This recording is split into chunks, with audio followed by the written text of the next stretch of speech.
devil red, crisp and sweet. Apples were sinful fruits. Adam and Eve consumed them when defying God.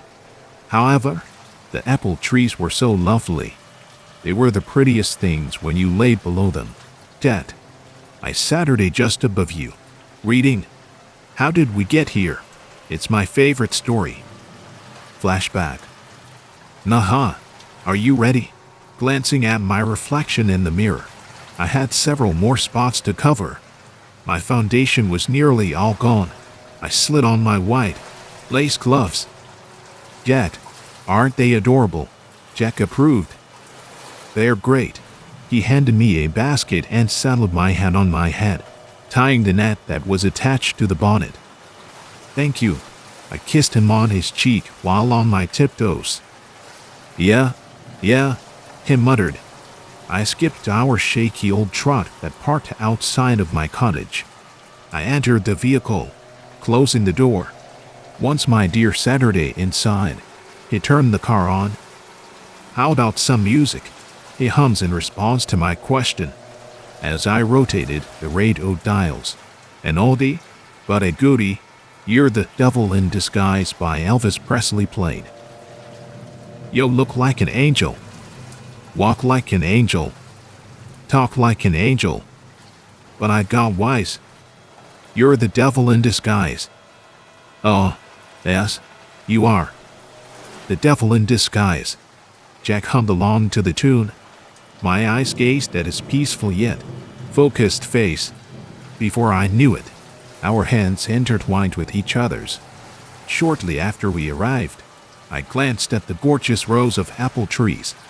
Jack and I exited the vehicle, and I ran past the people busy in other trees. I continued to the last one. This tree stood separated. The apples shone and camouflaged amongst the leaves. This one? I say to my boyfriend, who was walking his way to me. I picked up the ladder and sat in on the tree trunk. I climbed the steps and packed our baskets until they were full. My glove slipped off as I reached the ground. I picked it up and swiftly put it back on. I couldn't let him see the spots that he put there. Every time he touched me and didn't mean it, a part of my body would earn what I call dots. My body, covered in mold like dots, and I knew I was rotting. When my shoes touched the lush grass, I whirled around. Nah, I'm going to go use the bathroom, he informed me. All right, I waved him goodbye. I didn't know that would be the last time I would wave goodbye to him out of respect. 1 hour had passed. I read my book for 1 hour, not paying consideration to it.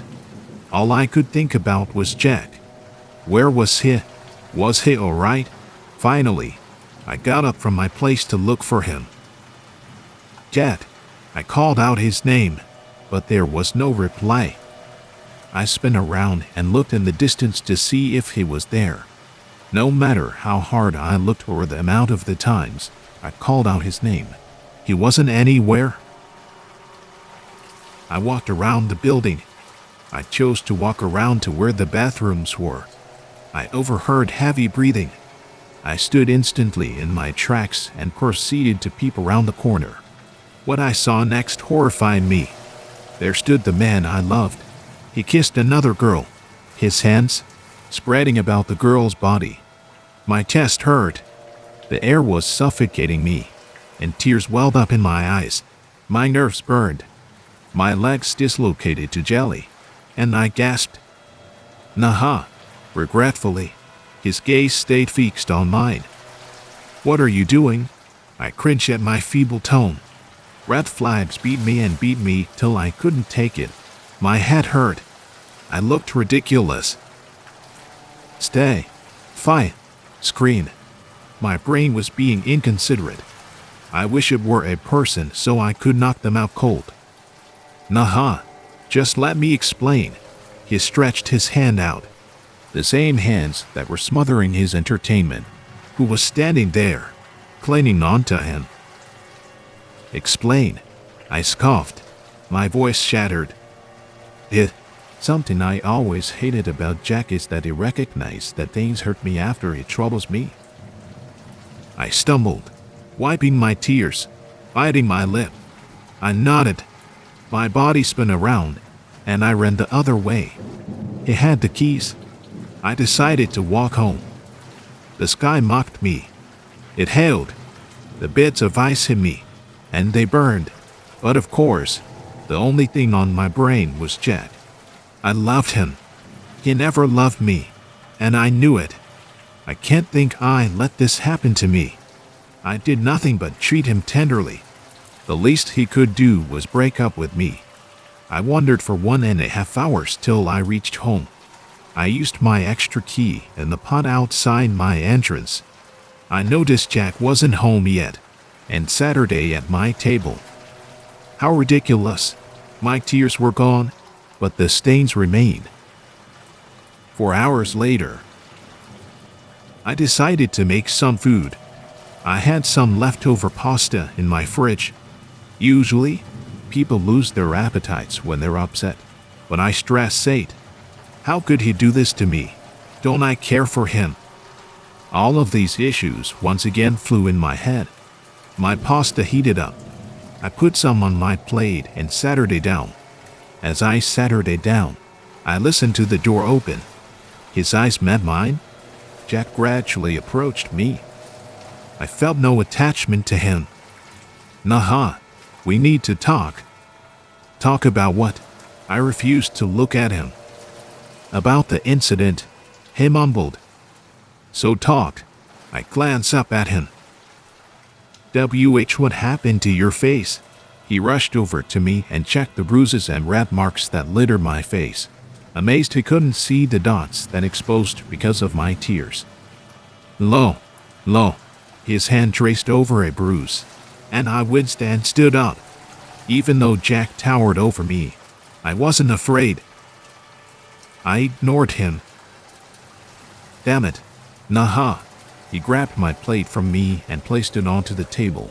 First you break my heart. Now you think you can't control me? I questioned.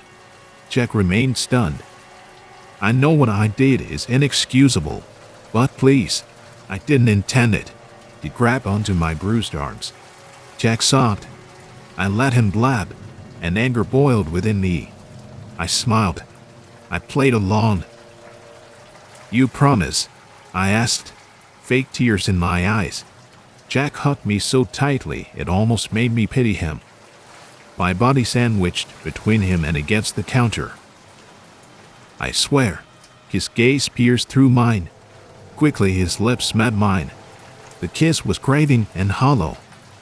I swear that I only love you, he stated in between kisses. My hand touched the counter behind me. I grasped my pen, while my other hand traveled up to his hair. But Jack, I pulled away. My fingers still gripped on his hair. I stared into his lustful eyes. I yanked his head backwards. What? I hushed him by a hard hit to his head. He fell to the floor, still conscious. That's no good because this was going to hurt. Jack groaned. I'm still mad that you cheated on me. I kicked him to face me. His eyes were appalled. Look at my hands and face, I ordered him. When he didn't do as I said, I pulled him upwards by his shirt. I'm covered in bruises, spots and marks all because of you. Precious, I explained. I'm sorry. He spat out a tooth and winced. Too late. I cooed. You made me rot. I teared up. Once more, I raised my pen to strike him. Wait, he cried out, but I didn't hear. I beat him, and his skull crushed my pen. I hit him 1, 2, 3, and 4 times. His scream satisfied me. On my 5th hit, his face looked lasagna, and his screeches died out. I breathed and Saturday beside him. That was the end of my toxic drug. The rest of the night enforced cleaning up this stupid mess and covering the proof. Better get to work. I washed the floors till I could see my face in it. and disposed of any evidence, and I reached for the truck keys. I moved the sinner's body to the truck. I drove him to the apple tree walkways. It was empty. Perfect. Man, this boy was huge. I dragged him to the apple tree we gathered apples from and buried him there. The rest of my night required cleaning up any evidence. I gawked at my hands. The dust spread all over them. I grasped a dried apple from the ground that must have dropped from the tree days ago. The pretty red fruit had bugs crawling all around it. It was a bad apple. I placed the rotten fruit down onto the pile of dug-up dirt. Present day. I looked at the sapling that arose out of Jack's grave. It looked so pretty. I couldn't help but grin. My eyes trailed to my lap. Darn, I lost my place. I shut my eyes and felt something bump my head. I set my palm on my head. I scanned around to see what hit me. To my right, I saw a stunning, crisp, wet, and sweet apple. They were spoiled fruits. However, they were the prettiest things when you lay below them. Ted.